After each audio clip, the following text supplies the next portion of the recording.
আসন্ন এশিয়া কাপে দল ঘোষণা করল ভারতীয় ক্রিকেট বোর্ড।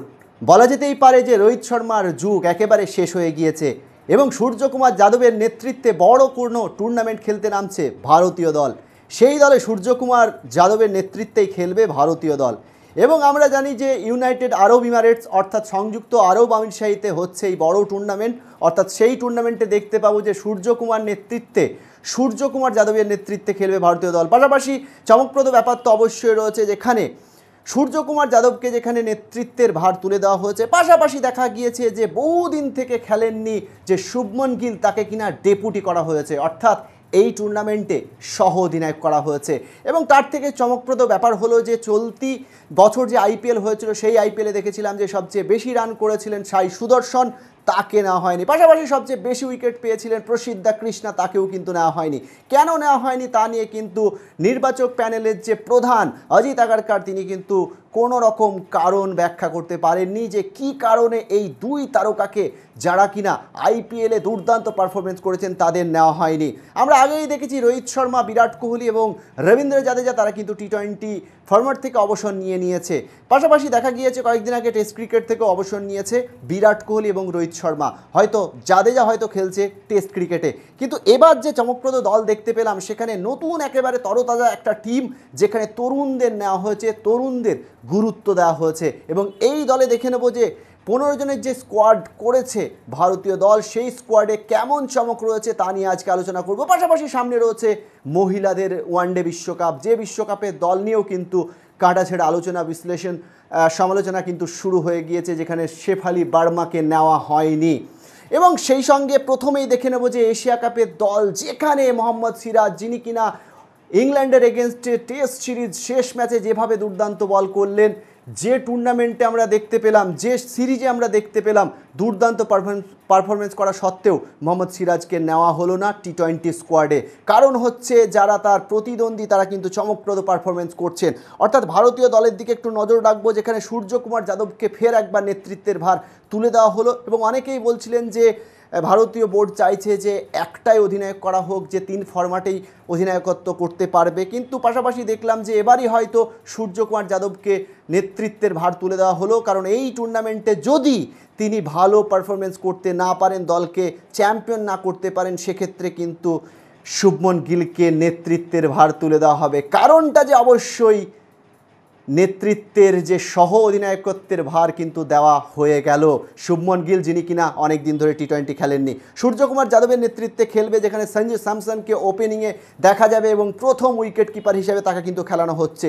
শিবম দুবেকেও কিন্তু নেওয়া হলো, অক্ষর প্যাটেলকে নেওয়া হলো, জসপ্রীত বুমরা একেবারে প্রত্যাশিতভাবে নাম্বার 1 বোলার, তিনি কিন্তু সুযোগ পেয়ে গেলেন এই ভারতীয় দলে। টি-20 ফরম্যাটে হবে এই এশিয়া কাপের দলে। শুভমন গিল, আগেই বললাম, তিনি সহ অধিনায়কত্বের যে ভারটা পেলেন, তিনি কিন্তু বহুদিন টি-20 আন্তর্জাতিক ম্যাচ কিন্তু খেলেননি, কিন্তু আইপিএলে যে পারফরমেন্স দেখিয়েছেন সাই সুদর্শনের সাথে, তার জন্যই কিন্তু তাকে নেতৃত্বের ভার দেওয়া হলো, ডেপুটির দায়িত্ব দেওয়া হলো। তিলক বর্মা প্রত্যাশিতভাবেই টি-20-তে ভারতীয়, আপনাদেরকে বলে রাখি, ভারতীয় দল যে এতটাই কম্পিটিশান চলে দলে, সেক্ষেত্রে কিন্তু অনেক ক্রিকেটাররা ব্রাত্য থাকলেন। লোকেশ রাহুলও কিন্তু সুযোগ পেলেন না। তিলক বর্মাকে নেওয়া হলো, রিঙ্কু সিংকে নেওয়া হলো, কুলদীপ যাদবকে কিন্তু টি-20-তে ফেরানো হলো। কুলদীপ যাদবকে দেখছিলাম তাকে ওয়ানডেতে খেলানো হচ্ছিল, কিন্তু টি-20 ফরম্যাটে এশিয়া কাপে ফেরানো হলো। অর্শদীপ সিং কিন্তু একেবারে প্রত্যাশিতভাবেই কিন্তু তিনি সুযোগ পেলেন, কারণ দুর্দান্ত তিনি ক্রিকেটার, বলা যেতেই পারে তিনি টি-20 ক্রিকেটে একেবারে মহামূল্যবান ক্রিকেটার। অভিষেক শর্মা একেবারে নাম্বার 1 ব্যাটার এই ফরম্যাটে, অর্থাৎ তাকে যে নেওয়া হয়েছে এটা একেবারে সঠিক সিদ্ধান্ত। রিঙ্কু সিংকে অনেকেই বলছিলেন যে লাস্ট 2 বছরে কেকেআরে হয় তেমন কোনো পারফরমেন্স করতে পারেননি, কিন্তু তারপরেও তার উপরেই ভরসা রেখেছে নির্বাচক কমিটি।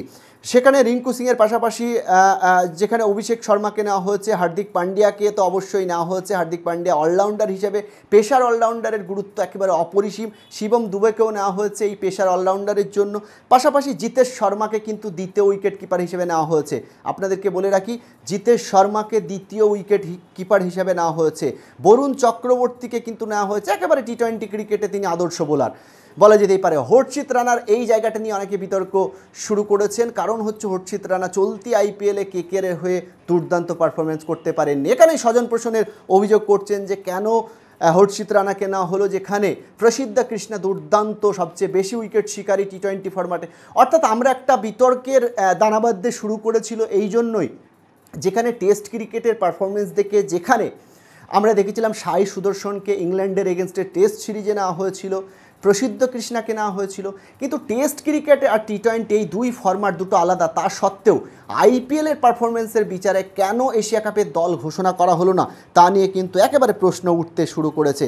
যেখানে দেখুন মোহাম্মদ সিরাজকে নেওয়া হলো না, পাশাপাশি সুদর্শন, প্রসিদ্ধ কৃষ্ণা টপ পারফর্মার আইপিএলে চলতি বছরের সেই আইপিএলের পারফরমেন্সের ভিত্তিতে টি-20 ফরম্যাটে হওয়া সত্ত্বেও কিন্তু তাদেরকে নেওয়া হলো না। ঋষভ পান্ত কিন্তু অবশ্যই টি-20 ফরম্যাটে ওয়ার্ল্ড কাপে খেলেছিলেন, লাস্ট 2024 ওয়ার্ল্ড কাপ চ্যাম্পিয়ন হয়েছিল ভারতীয় দল, সেখানে কিন্তু তিনি অবশ্যই খেলেছিলেন, কিন্তু ইংল্যান্ডের এগেনস্টে সিরিজে তিনি চোট পেয়েছিলেন, তার জন্য তাকে নেওয়া হয়নি।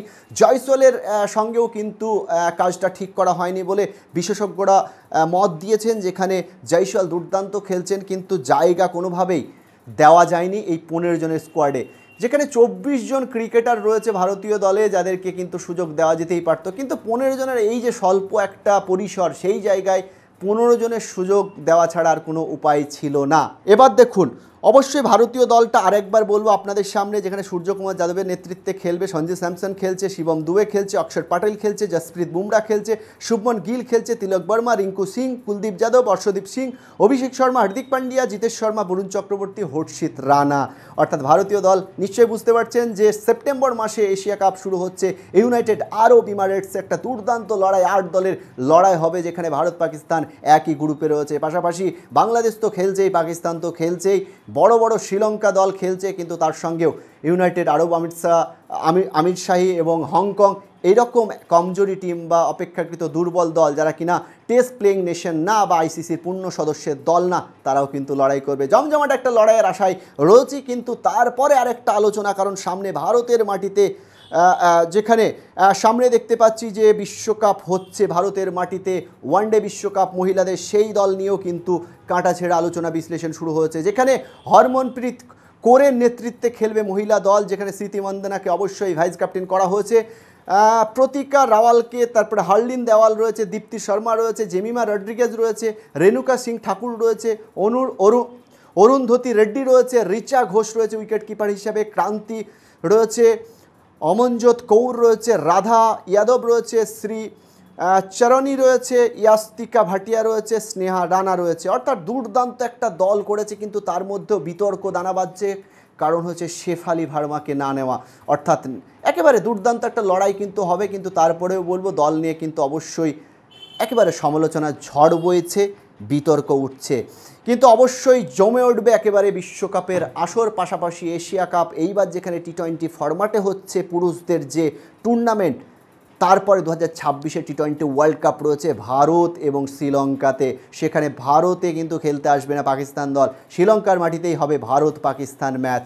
অর্থাৎ সেই যে বড় টুর্নামেন্টের আগে অবশ্যই এশিয়া কাপের মতো এরকম একটা আসর জমে উঠবে এমনটাই আশা করা হচ্ছে, কিন্তু বিতর্ক থেকেই যাচ্ছে, যেখানে শুভমন গিল অনেকদিন টি-20 খেলা না খেলা সত্ত্বেও তাকে নেওয়া হয়েছে আইপিএলের ফর্মের বিচারে, কিন্তু সাই সুদর্শন কেন নয়, প্রসিদ্ধ কৃষ্ণ কেন নয়, সিরাজ কেন নয়? অবশ্যই সিরাজের কারণ রয়েছে, কারণ ভারতীয় দলে যেরকম বোলার রয়েছে তার সুযোগ পাওয়ার সম্ভাবনা একেবারেই ছিল না, কিন্তু সঞ্জু স্যামসনকে যেভাবে ধারাবাহিকভাবে আমরা দেখেছিলাম যে শেষ 6টা ম্যাচের মধ্যে 3টেতে শতরান করেছিলেন সঞ্জু স্যামসন টি-20 ফরম্যাটে, তার জন্য নেওয়া হয়েছে নাম্বার 1 ব্যাটার হিসেবে অভিষেক শর্মাকেও নেওয়া হয়েছে আক্রমণাত্মক ব্যাটিংয়ের জন্য, তাকেও কিন্তু পিক করা হয়েছে দলে।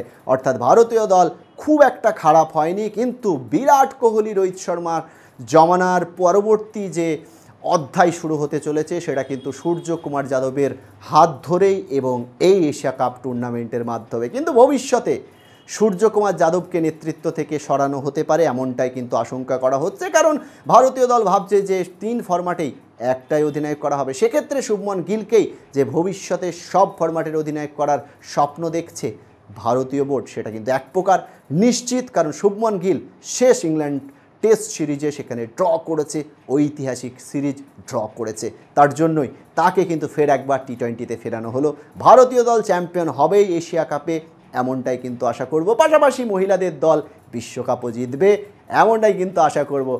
অবশ্যই আপনারা ভালো থাকবেন, আর বাকি খবরের জন্য কিন্তু আপনাদের চোখ রাখতে হবে রুয়েল টিভির পর্দায়। খুব ভালো থাকবেন, টাটা।